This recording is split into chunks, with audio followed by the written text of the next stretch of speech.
Stern Seoir Ionad Naomh Pádraig le ceithre bliana déag an nuas. Bhhailm hall siar písabag go tús an scéal agus lóirt ar coiste forbar a bhóí seo. Is Oidhreacht pobl wanithe muide the lonaíonn seán an idir sa Ghaeltacht dhear uheisce tíorchana. Sílam hain Martin met het geri en het sluina nach haar Suesle de ha.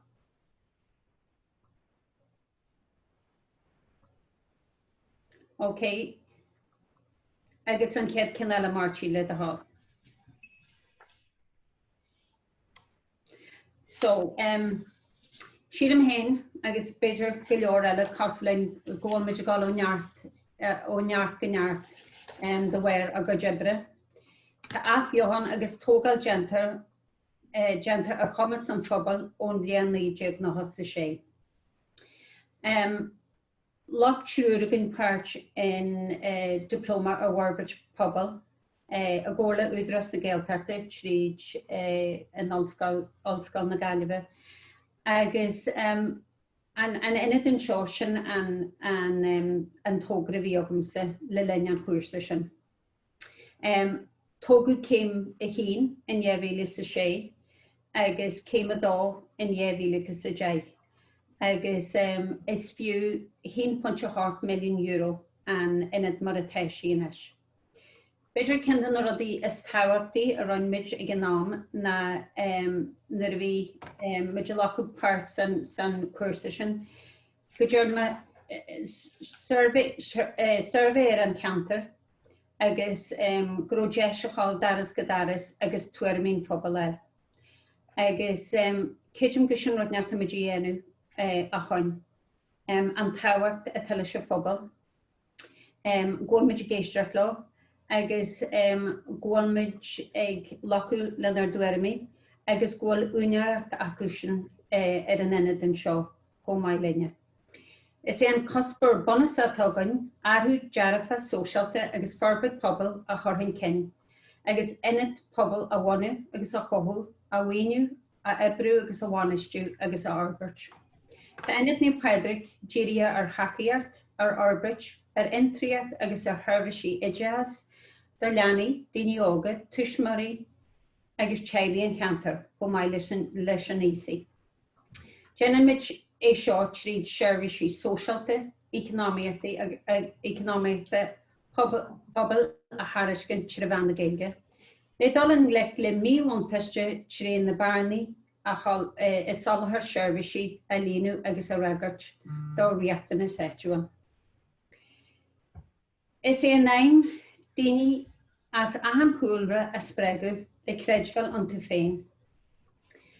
Agus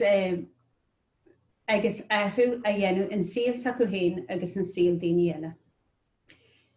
Leis sinna dhéanam má díríonn muid ar na nithe seo a leanas tús éit a chóirt an phobal agus a go dríachtanas in ahan aspa a gur debre, fios a chohfuil idir gaiidean agus a gaiiliacht ar seirbhísí.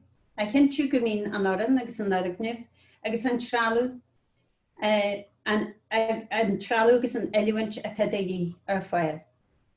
Ar gomas agus ar skillanne a chohfuil agus a arbeirt sa dóid go méh éfaclanna go debre. Ionad a thor fáil ina mé rochain agus daoine éitúile ar thurbhaisí ar éisina agus ar chóirle. Níos mó daoine is spreagu le bheith páirte ar Warbridge Pobail, agus go héirí daoine a tan grúpaí a tafail cumhuigas sóisialta na ina gcónaí in cantra dheargúilta. Tacu le grúpaí úra na seanmhainithe a teag obair ar san leas an phobal. Welcome to Ray Martin. Tesgunnilig goal bé mór ar an flanna changwal ar an flanna changa fulathe.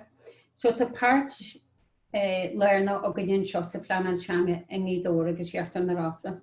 An bhfuil me héna féin mar runúni ar béhal flanna changa nearhuisgurt.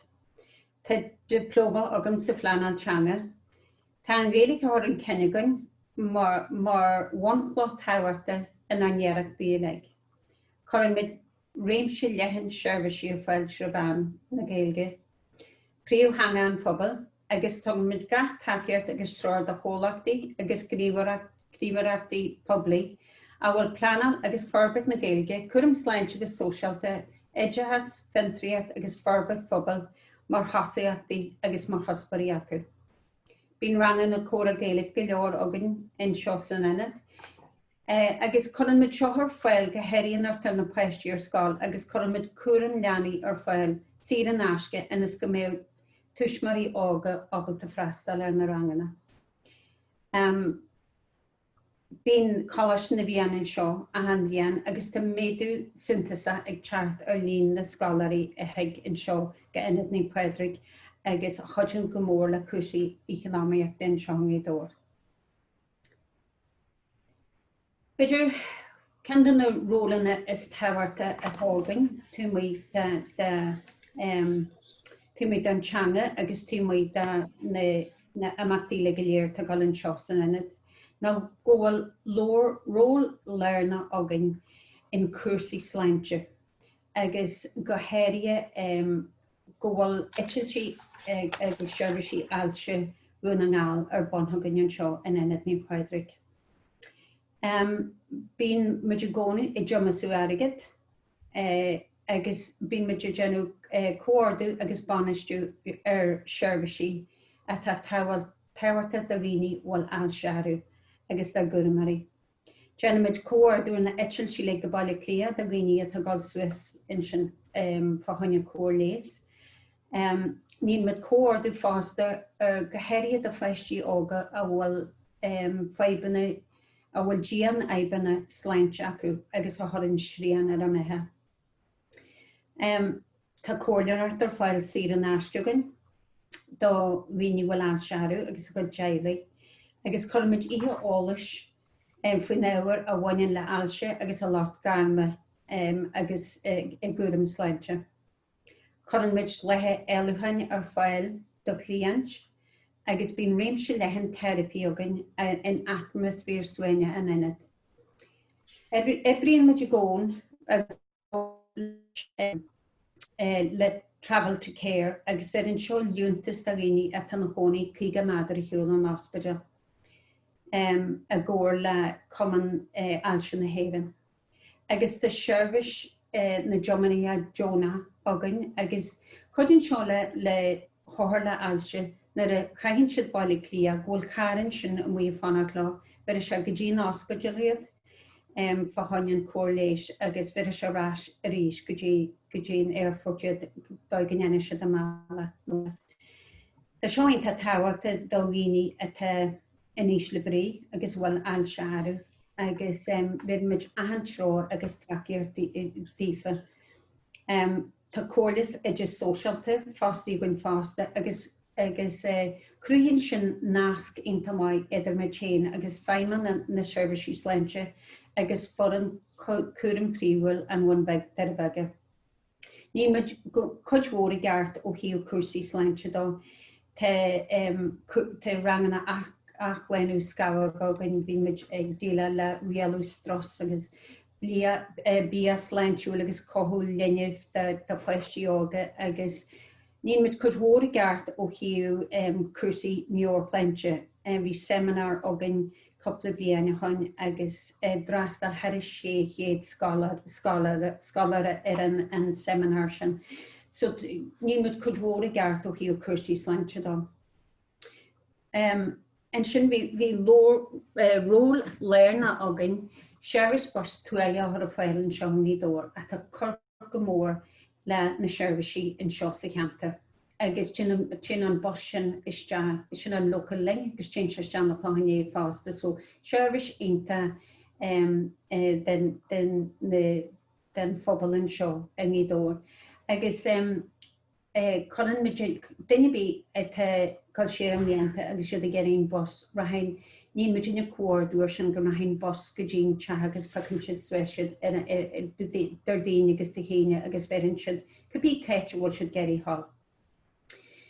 Bhí obair mhór agan a ceann ar bhíochtain is mó a hanig níos le coppla bhíon na go raibh chuidmhór tuismarí cuairteadh club gleacaíarta in seo sa Ghaeltacht. Bhí chuidmhór daoine taistil chomh fada le leitrim canan le freastal ar club gleacaíarta maon sin.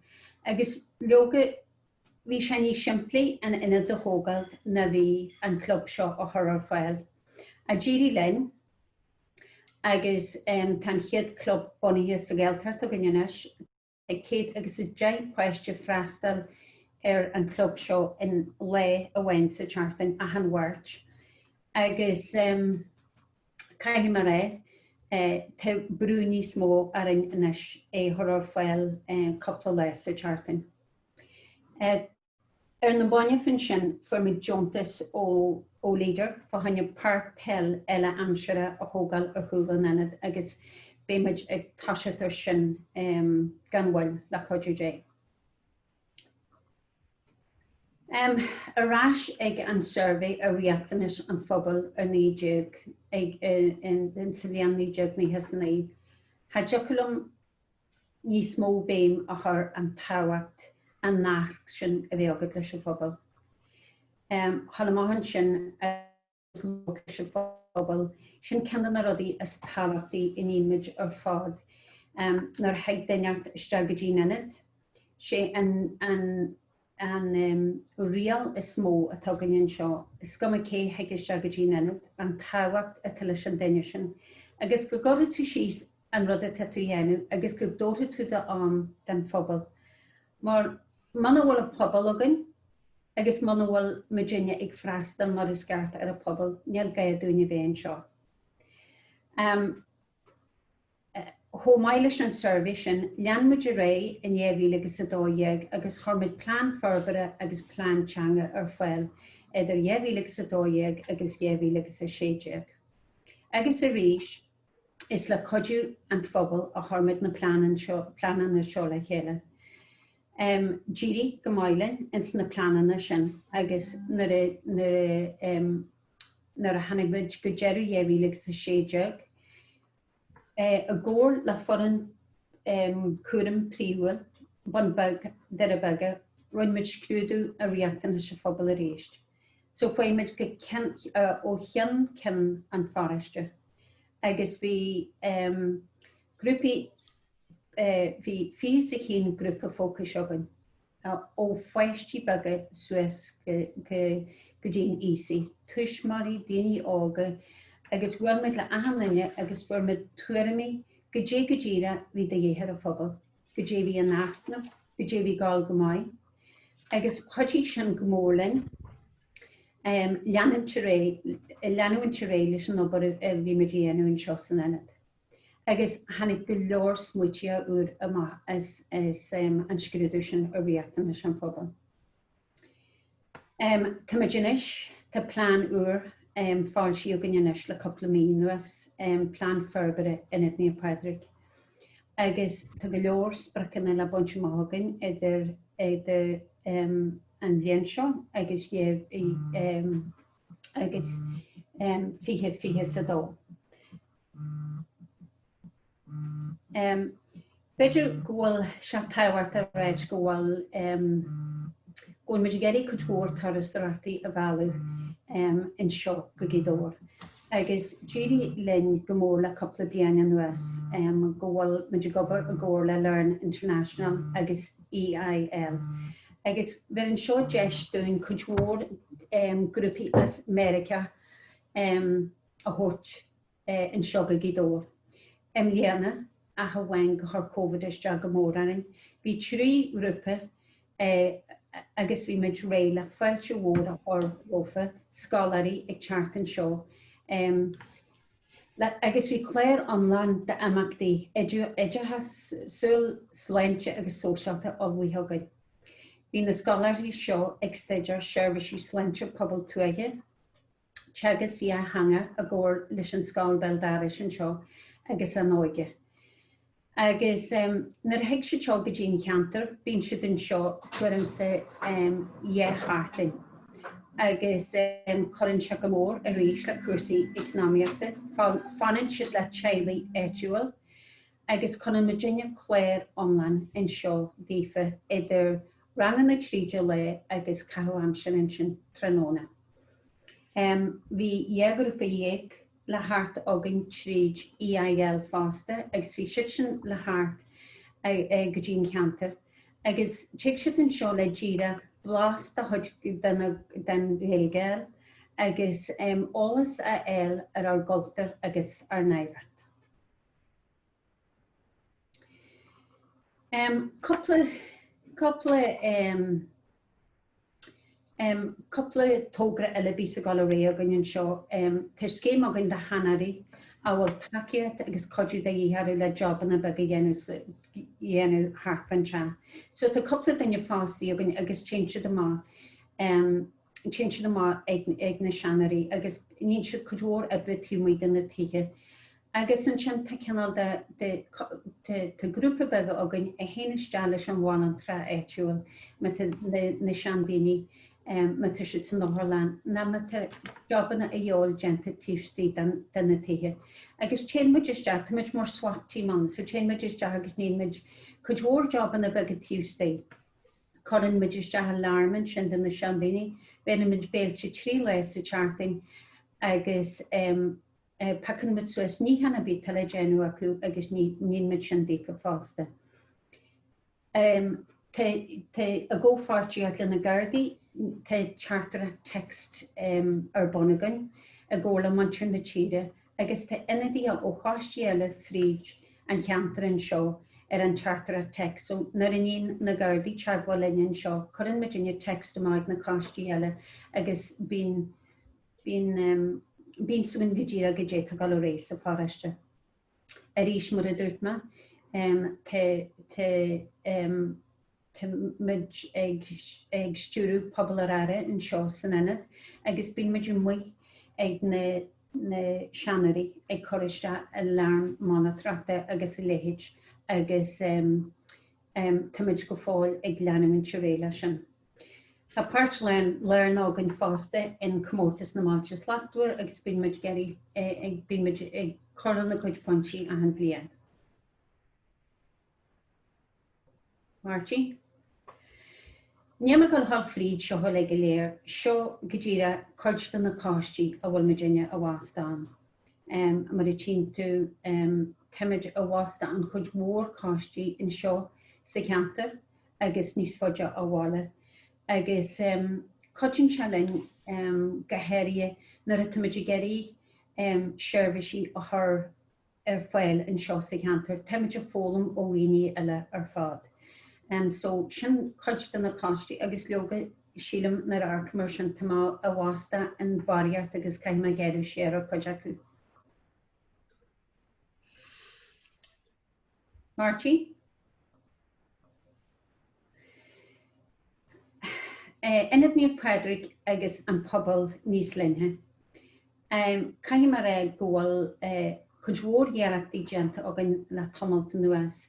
Spréú má fríd an fáraiste agus chudmhór ibre a dhéanú agan túmid an fáraiste. Tésam go bhfuil Ghaeltachtaí leanúna genta agan le inad bualúiste de áige an cheantar a arbeit an seo a nídóir. Agus le scéal fadaí dhéanú garid, tá focail a principal tucha ag aran na Ghaeltachta ó dhéar aran na Ghaeltachtanas, le inad bualúiste fein chóca a thógailt agus arbeit an seo sa phobal. Tá Virginia gobar ar seo le coppla bliain. Tá inad bualú iste sealada chora ar fáil ag údaras na Ghaeltachta, agus tá dhéaratas gentagain ar bhainú le beirt ibrí áige a ástú faoi bhréid na rinne. Má dúirt me Virginia gobar ar seo le coppla bliain nuas agus bhfuil go nelí forrast fadadó. Na staidir féidir arta gentanas ar inad bualúiste a thógáil sin na seohann nídóir agus teisegam Gwyl gyr hesban muid agus eich sin yma gwmai sy'n stedio'r ffeidr atyn sy'n ange a tele Ionad gwelwys a chogal. Agus la codw jay nes na rhywys ar y ŵr amon ebre agus gymau ffocl gymau sio obalte ffocl mai o hwr dwynio'r sio agus gymrahau an Ionad gwelwys sio o rei agus gymau myd obalte yn de ebre oed sio ostw. Tá páirt learna ag Ionad Naomh Pádraig fásta in féile ceáil sult, agus tá príomh oifig na féile lonnaithe in seo in Ionad Naomh Pádraig. Ar a dróchar, tan féile corra ar ceall imléana dá bhhair Covid, agus le codú dé go méid arás níos leidre an bhíon seo thugann. A ríist a timid ag spréw níos fóide áhála agus tá tobar eit a bhfuil tobar ar an seo an nídór eit a bhfuil paistí a bhfuil riachtanisí speisialta bhfuil daoine feiste atá le riachtanisí speisialta agus timid thugmid Táid robar ar tógra garad rachtain sin a geirí garú jazz a chur fel den randfartí a legaléir na clientse legaléir den tobar a ggóir le féimena na serviceí sláinte. Le len Covid in ídeag, céidim tá go leor éite agus begindífa dredge a caimma re go dehamidine an dói eile. Bhí muid intagríthe le linn Covid in ídeag, agus beidir gur hespan se dúin an táhacht a tá linn sa phobal. Guró chuid mhór i gceart a gin le genú le linn na míana sin an gohéiríonn ar bhí daoine neadú. Boniú grúpa in seo taú le gidór a ggóir len garda síhanana an balantra éitiúil agus an teidid sóisialta, CLG na cógasirí agus grúpaí pobal eile, agus choú liasta ebrithe Jóna le chéile agus thugmuid takeíochtaí frisin a bhí ag neadú. Bhí muid ar fáil le seachreacht a dhéanú do bhíní, bhí muid ag gobar a ggóir leis na gógaslanna éitiúil agus bailú agus ag seacadú edges. Bhí muid go fáil ag gobar ar pobal ar ara, bhí se níos táhachtaí na bhí riamh agus go fáil a gobar ó hiú iad siad ar ó áilsearú. Beidir ceann na rudaí is táhachtaí agus bhí méadú ionta mór ar na béalaí a rothaid a bhí muid chur ar fáil. Bhí méadú sin do bhhair gur na henid le agus i léhéid a le dreite agus táid go fáil ag genú sin a mí fríide cheantar le na béalaí. Okay, just cúpla nóid eile bhór Ok, táid eile sleanna na bhhain eile agus táid ré. Okay. So ó hiú Bacham a fríd seo mar te cin bhhain eile na ggé seo. Le coppla blian, bhí dó blian an bheirsú muidir genú brú leaba agus chógmuid head €100,000 de charthanachtaí éitiúil. Bhí 50-50 ar siúlagin de parpel eile amsir agus tá sin agus roiin muid fí sin le linn Covid agus chuirmuid maithe agus bhí GoFundMe agan agus chógmuid si 3,500 agus an cin dearna na seoirtí.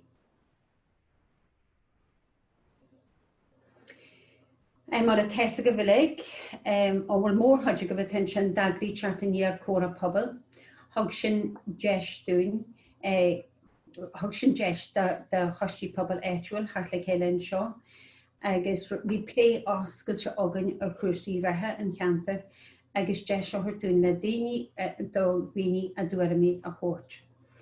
Bhí dealmhach tóisialt agan lena ranfarte ag fartíthe a Cumasú.